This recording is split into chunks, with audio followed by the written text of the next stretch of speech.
এ যেন এক অন্য ধরনের সরস্বতী পুজো, যে সরস্বতী পুজোয় প্যান্ডেল ও থিমে ছাড়াই দেবী সরস্বতী পূজিতা হচ্ছেন তার নিজস্ব মন্দির এবং নিজস্ব বেদিতে। এই রকম সরস্বতী পুজো সম্ভবত বীরভূমের আর কোথাও হয় না বলেই দাবি পুজোর উদ্যোক্তাদের।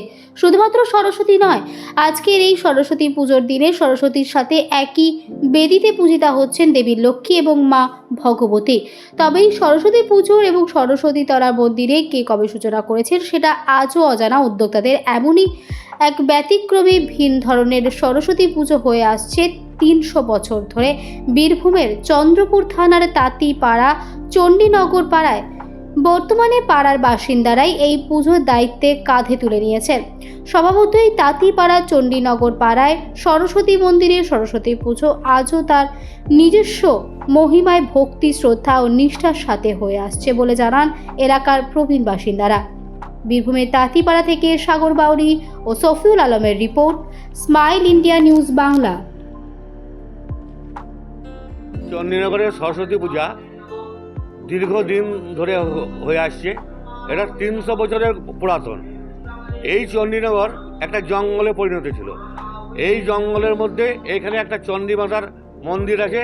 সেই চণ্ডী মাতার মন্দির অনুযায়ী এই পাড়াটার নাম হচ্ছে চণ্ডীনগর, এবং সেই সময় থেকেই এখানে সরস্বতী পুজো হচ্ছে এবং চণ্ডী পূজাও বরাবর হয়ে আসছে। এই সরস্বতী মন্দির প্রতিষ্ঠা করেছেন কোন এক সাধু, এবং সেই কোন সাধু এবং কত বছর থেকে হচ্ছে সেটা আমরা জানি না। বাবা, দাদু, কাকাদের কাছ থেকে আমরা শুনেছি এটা ৩০০ বছরের পুরাতন।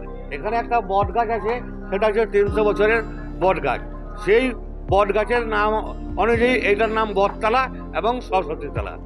এবং আমরা এইটা আজীবন কাল থেকে দেখে আসছি যে সরস্বতী মন্দিরে সরস্বতী পূজার একটা মন্দির ছিল, স্থাপিত ছিল।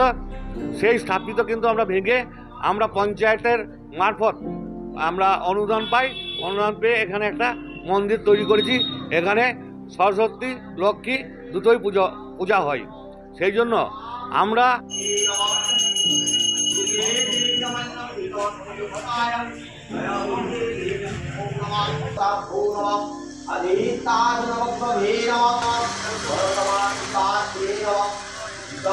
সরস্বতী মাতায় পূজা করমান ভূনম বন্ধম পুষ্পম সরস্বতী মাতায় সুখসংযো ভব।